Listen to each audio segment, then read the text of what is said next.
objects. So he would throw pottery to the ground. He would hide the belt in the ground. He will present certain items that will raise questions from people to force them thinking about what he was about to say.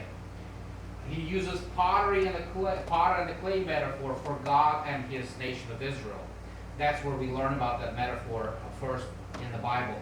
He was forbidden to marry, he was forbidden to feast, and he was forbidden to mourn the dead, because his lifestyle was supposed to portray to the people of Israel what awaits for them in the exile. They will not be allowed to celebrate ceremonies of weddings. They will not be allowed to feast. They will not be even thinking about mourning. From the stories from the concentration camps, we learn about the Jewish people who suffered greatly in the concentration camps. They said at first it was shocking to see other people die in front of you or before you. And then everybody just closed their minds so vividly that when they saw people being killed and people dying around them, they wouldn't even pay attention. That's how human mind works. It just cuts off the unpleasant parts from its reality because it doesn't want to see this. And also prophet Jeremiah was accused of treason. And remember, Pharisees and Sadducees came to Jesus and they said, "Oh, is that legal to pay taxes to Rome or to Caesar?" And they were trying to catch him to accuse him of being who? Of being traitor, or they tried to play his religious beliefs against his political affiliations.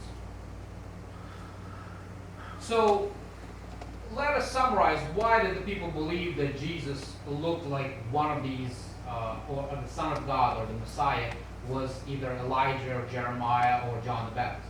Well, his ministry closely resembled the ministry of these prophets in the Old Testament. We already learned about that. Jesus' miracles were associated with the prophetic predictions about him. His boldness was resembling the boldness of the prophets, who didn't care whether they would be dead or killed. They just prophesied and preached the message from God, and they didn't care about consequences. Jesus' preaching echoed the Old Testament motifs. That you're supposed to turn yourself from idols, turn yourself to God, and follow him, and you will experience blessings in this life. But then the second part of the question comes from Jesus. He let them tell him, "Who did people think that I am?" And now he asks them directly, "But who do you say that I am?" Okay, that's fine for people to be confused, but who do you say that I am? And perhaps the question had maybe two meanings.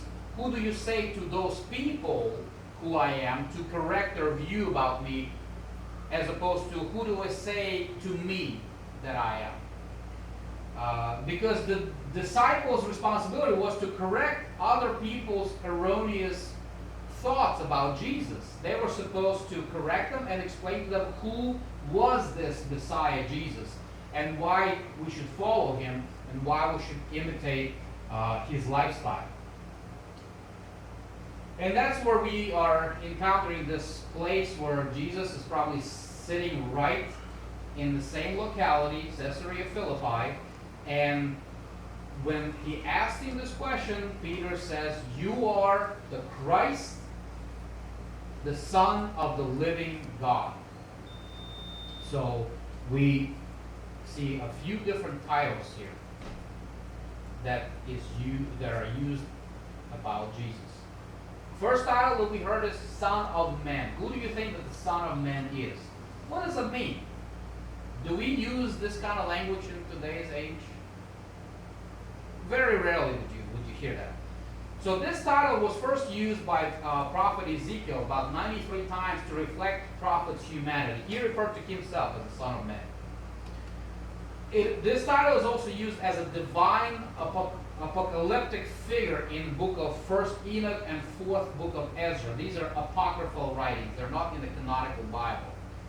But those writings happen to take place during the intertestamental period between the Old Testament and the New Testament, we know there were 400 years when God did not speak to anybody. So people were just kind of making up their own religions, making up their own schools of thought. And that's where this idea of the Messiah developed in these books, in these writings. This title is also used of an angel or of a divine being in the book of Daniel 7:13 through 14, where Daniel sees this individual that looks like a son of man in the furnace together with 3 of his buddies. And these people seem to be standing in the scorching heat and not burned. And the heat didn't touch them. And there was another person with them, like a son of man, he mentioned. Daniel also prophesies about the coming Messiah, and he stresses the 3 points about this individual who is called in the book of Daniel as son of man. He stresses the point on suffering, enthronement, and authority. And Jesus Christ, throughout his life, is actually living out these very 3 points. The Son of Man, that's the first title that we have mentioned. The Son of Man, therefore, is a divine, apocalyptic, authoritarian figure that appears at God's side to judge and to bring salvation. This is the idea taken from those apocryphal writings that we have learned about. Jesus adopts this title to himself during his earthly ministry and often refers to himself as the Son of Man. The second title that Peter just mentioned is the Christ. Christos in the Greek, or Mashiach in Hebrew, or Messiah as we know it today. Messiah or Christos simply means in the ancient translation as anointed one. But this word today doesn't mean anything for us. What do you mean anointed one? Somebody that's being poured on with oil? Well, some church traditions have the anointing ceremony still happening. They anoint somebody as a sign of blessing or as a sign of healing ceremony and so on and so forth. But to be anointed in the Old Testament means to be delegated to become a king or a priest or some higher up person. To be anointed as being the Christ meant to be dedicated or commissioned for a certain role in history, in this particular instance, liberation of humankind. And there were many Christs before Jesus, right? We know that 12 judges from the book of Judges were also anointed ones to liberate Israelites from their Gentile enemies and so on and so forth. But Jesus Christ is the Christ, the Messiah, the one that is ultimately liberating the human race from the bounds or boundaries of sin and curse for the sinful nature. The Christ is ultimately that image of Jesus Christ taking up his cross, carrying it, and then dying on the cross for our sins to create a bridge between the fallen humankind and the holy God, who can only be appeased by his Son taking on himself all the sins of humanity and dying on our behalf. Nobody else in this world, in our civilization or past civilization, would have taken that role upon themselves, because it's the only Son of God, Jesus Christ. And it brings us to the next point. The next title Jesus used is Son of God. Why does he use Son of Man in the beginning and then Son of God? Well, he's trying to contrast something. The Son of God was a very popular title for Roman emperors. When Roman centurion kills or actually pierces Jesus' side and tries to see if he's dead, he says, truly this man was the Son of God. So the Romans knew this term, but in our particular context, it probably means something else. The sons of God was also used of these angelic beings in Genesis 6:1 through 3, who have tried to create the entire civilization of giants, or mixed race between humans and angelic beings. They were called sons of God. New Testament uses this term to communicate following 3 truths about Christ: God's endorsement, God's commission, and God's empowerment to Jesus Christ. Therefore, if we combine Son of Man and Son of God and Christ into one person, that will be a person of Jesus Christ, who is Son of Man, representing humanity on the cross, is the Son of God, sent from God to earth to die for us, and he is ultimately the Christ, the Messiah that has been designated since his birth for this very purpose. There is a new movie that just came out. I think it's called Son of God. That's one of the actors, and you can see a nice Brad Pitt-looking face on that individual.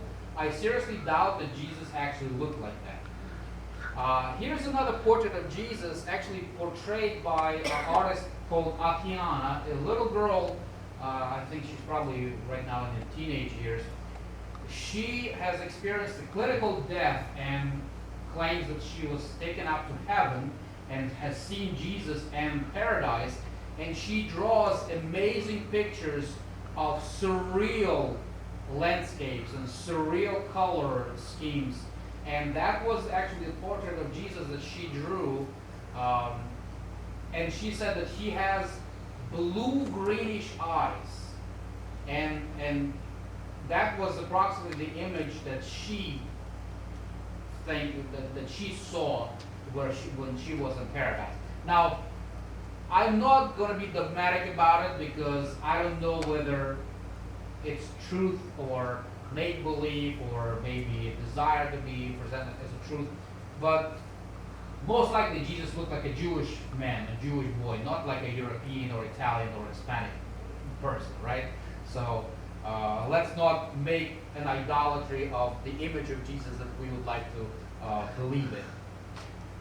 So if Jesus is Son of God, what does it mean for us? How does that affect our discipleship? Or does it? Well, if Jesus is Son of God, then he speaks with authority from God, and that therefore one must obey him as they would obey God, right? We also must learn from him, being from Jesus, to obey God, because he showed us throughout his earthly life how to, step by step, have fellowship with God, how to pray at nights, how to fast, and how to ask God for blessings, how to come to him in the most difficult moments of his life when it's a question between life and death at the Garden of Gethsemane. Jesus prays and his sweat is flowing like blood. We also have to think about how we must imitate him, because following somebody means repeating after themselves. In other words, it makes discipleship meaningful and justified. And how can we practically obey Jesus? First of all, let's communicate with God the Father, seek answers for the life's questions in the Scriptures, try to act out the biblical principles in our lives, and tell others about Jesus and help them to come to the Savior. These are some practical steps that we can do on a daily basis by praying, by reading the Scriptures, by trying to tell people about our God and how he found us in this life, how he changed our lives, and so on and so forth. And this is the end of our presentation for today. Next Sunday, we'll be talking about the purpose and provocateur of discipleship. So be ready. We'll be reading the following verses in the same chapter 16. And I will try to upload this video to the church website as the first one as well. Okay? All right.